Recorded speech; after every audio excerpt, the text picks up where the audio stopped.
Warning, this video is intended for adult collectors. It contains plastic collectibles, questionable opinions, and someone that's given too much money to Hasbro. Do not panic. This is just a random review. So this is probably not the view you expected when you clicked on this video. See, at the moment, I do not have access to my new review space at the toy shop because, frankly, the counters are too full of new inventory to actually clear it and make room to shoot a video. So I don't have that right now. What I have is a really nice webcam, a terrible webcam that makes me look horrible, and my lighting rigs here. So, you know what? I got lucky. I got super lucky. I got the very first wave of Legacy Deluxe the same day they were spotted in the US. I actually found them at a local Target, to my shock, because my area never gets anything new. So you know what? As long as I have this going for me, let's review them. Let's shoot the reviews while it's still nice and fresh. And I'm going to start with Dragstrip.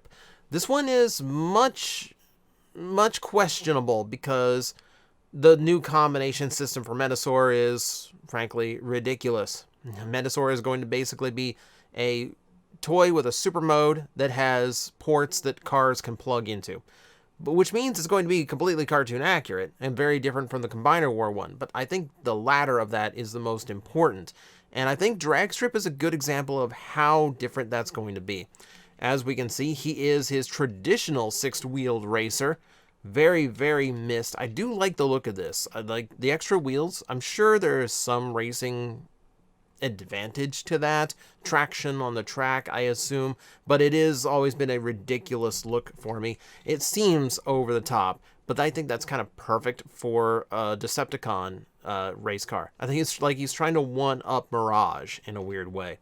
It is done completely in yellow plastic, a little bit of black for the wheels, but that's basically it. It is a very yellow toy with some mustard yellow thrown in just to give it a second shade and break it up a little bit. I do like the paintwork that's gone into the vehicle mode. We've got the red race stripes that are here on the back fin and then over to the front wedge. Really like that, and then along the sides as well. So he's got some nice little racing stripes going on. Big, bold Decepticon symbol up front, right where it should be, as well as silver paint on the back in order to create the engine. There's a little bit exposed here. We'll get to that once we get to robot mode. There is a detail I like in that area, though, because the seat of this is actually the head of Dragstrip. Now, if we imagine that as the head, as the seat where the driver sits, it would have to be a very tiny driver. I do wish, I wish it was covered up in some way, or they found some other way to store it, because it doesn't quite work here. It does make the vehicle mode look way too big, and without it, I think everything would work out pretty much the way it's supposed to. But you know, whatever. We have to make allowances because it is a combining toy, though we'll talk about that at the end. So, very sleek profile, as you can see. Very, very nice. You know, the nice thing about using my model board here is, like, I can just show you the size. You know, 1, 2, 3, 4, 5. A little bigger than 5 inches in length in the vehicle mode. Does roll very nicely. For 6 wheels, it should. None of them are pinned in, surprisingly enough. All 6 wheels are mushroom pegged in, and it still rolls pretty decently. Though, of course, it's got 6 wheels. If 2 of them are stuck, the others must be compensating. So that's the vehicle mode, and it is quite a nice vehicle mode. I do have one issue with mine. You can see that where the tail fin does not quite line up correctly on mine, and I cannot figure out exactly what's going wrong there. I try to make these little adjustments and I think I know what the problem is, but I can't quite get it figured out. So that's unfortunate. You do have 2 ports here for expanding and for arming him, which you can do with the 2 guns he comes with. And I like how they look. Typically, guns placed on top don't really work for me, but here, straddling or like flanking the cockpit, I think that actually looks pretty cool. I do like that. Now, for the sake of covering everything. I will show you on the underside, you're going to see that little tab right there. Now, I don't know how Menasor is finally going to do it, because there's no way of hitting that unless you have a really long fingernail. I have to use like a little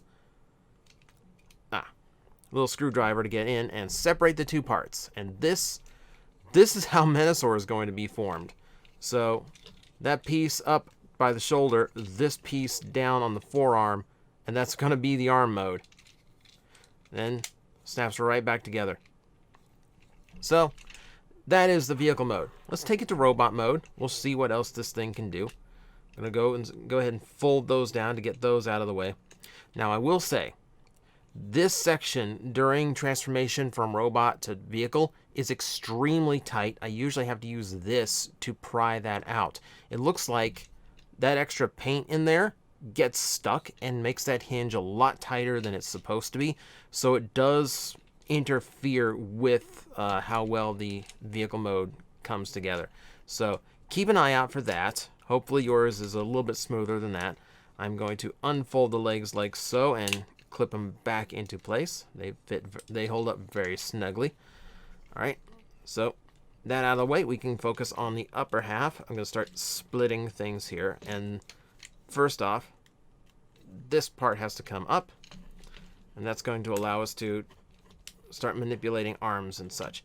Go ahead and rotate this out of the way.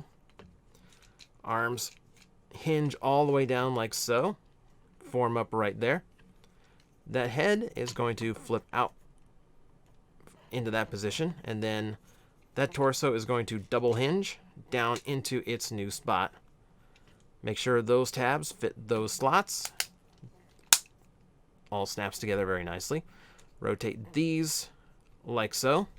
Go to the robot mode arms. Those flip to the back, and this flips up like so. On the other side, do that again. And then separate the legs, rotate the whole thing around, and that's going to give us drag strip in robot mode. It's not a bad transformation at all. I actually do quite enjoy the extra processes that go into it. You know, there's a lot of fun to him. He's a little bit quirky as a transformer, and I dig it. So already we can see he is just yellow. He is yellow, yellow, yellow, yellow, yellow, yellow, yellow. So much yellow. Now, again, this is about cartoon accuracy, not toy accuracy. We have a combiner. Well, I was going to say we have a combiner war figure for that, but that one isn't even that toy accurate now, if you really think about it. All right, so what we're dealing with here is at least a drag strip with some accuracy. But there's still that mustard yellow in the chest to break it up a little bit, and now we can see that exposed engine block that only a little bit was shown. So, of course, the engine from the vehicle mode is fake. It's stuck to the back of his legs now. And then, at the very least, it does look nice in there. I do like how the cockpit comes together and forms that look. So, he's got that going for him. Overall, like, he does strike the look of G1 drag strip really well. You can see from the head sculpt, which I would zoom in like I normally do. But this is a little bit...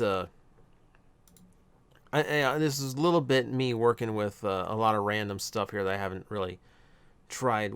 Let me see how quick I can do this. So if we want to take a good look at his head, there we go. The head sculpt itself is really nice. What is apparent about it, aside from all the different colors, is the placement of them. That is completely accurate to how it looked in the cartoon. Little tiny ears and all. Do like the silver on the face too. It stands out really, really nicely. So lots of color going on the head, at least. On the accuracy side. Okay, we do have a bunch of extra bits and a little bit of kibble here on the forearm, which I don't actually mind. Bulks up the size of the arm a little bit. I don't mind how it looks. We do have this extra wheel hanging off the back. I wish it like double hinged, so this was like a little bit cleaner. But you know what? That's how it's supposed to look with the two wheels like right next to each other behind his shoulder. Works for me. I think the only real big addition here is these sections beside his head. And honestly, I don't mind that at all. I think it adds an extra decent little bit of extra detail to him that he lacked before. This keeps him from looking standard combiner and just like straight nothing around the head, nothing off the shoulder. This gives him a little bit more of a unique profile and silhouette, which I think is not a bad thing at all. And again, I just like how it looks. So if we look him over again, we can go into the articulation. The head, of course, rotates all the way around because, of course it does. It's the head. Shoulders are universal shoulder joints. We still have not gone back to ball joints. All universal and pinned in. Bicep joint works all the way a little bit beyond a 90-degree elbow. That's nice. Waist joint all the way around. Nothing wrong with that. Hip, again, universal. All the range in the world. Thigh rotation works. Knee bends 90 degree. And then we have the ankle tilt. Of course we have the ankle tilt. So he's got all of the articulation you would expect out of a modern figure. Everything working for him. Dragstrip. Very, very nice in the articulation department. Very, very good to pose. Now, you can see they are like really accentuating ports on this one. Like I've heard how many bulkhead has, and it's like absurd. So I have to point out the fact that aside from his hands, he does have 2 more ports here on the legs, as well as some ports in his back, if you can use those, back of the legs as well. And can we use this on the underside? No. You kind of can, but it's a pretty loose connection. But that is available too if you can figure out something to use it for. So he's not the most loaded with ports, but he's got enough. You can get some interesting combinations out of him. Or if you've got your weaponizers still hanging around, start throwing things on. What I do like is that his gun is the exact same mold, and you can see there are tabs hanging off of one side, which means I can actually combine them and get a double-barreled gun like so. Now, fit one side into his hand. There we go. And now we got a double-barrel blaster for Dragstrip. To my knowledge, there's no place to plug this in the vehicle mode or anywhere else. It can only work in this mode and in one of his hands. But you know what? For that, I'm perfectly fine. As long as he gets a little bit of something extra. I do like any added playability you give to the weapons. Like combining weapons, always a good thing. So all in all, Dragstrip, exceptionally nice. Articulation is very good. The transformation is excellent. Here's what I can say. This is the best compliment I can give Dragstrip. If you told me he wasn't a combining character, I would completely believe you. He does not feel like a combiner war toy at all. He does not feel like he combines. Aside from just like a very small little bit of added engineering, where like you can't really tell that he is like going to be a combiner at some point. He doesn't really sacrifice for it on his own. He is an entirely good and solid toy that I would be happy to play with, even if it didn't turn into an arm at some point. He's just very, very nice. I will admit, a toy accurate deco with a little bit more silver and a little bit broken up yellow wouldn't be bad down the line. But for what we got right now, I think he is pretty excellent. Oh, and also 1, 2, 3, 4, 5, a little taller than 5 inches. Just so you have that. So thank you for joining me. Hope you enjoyed. Hope this informed you, because these are now out in the wild. Start hunting. So far, seems like they're pretty good. And join me. We'll be talking about the rest soon. Guys, I am facing the most powerful enemy any YouTuber can face, the algorithm, and I need your help to defeat him. Hit the like button, hit the subscribe button, hit the notification bell, and leave a comment. Every time you do, we attack that algorithm and we drive it back until it can no longer defeat this channel. Thank you very much.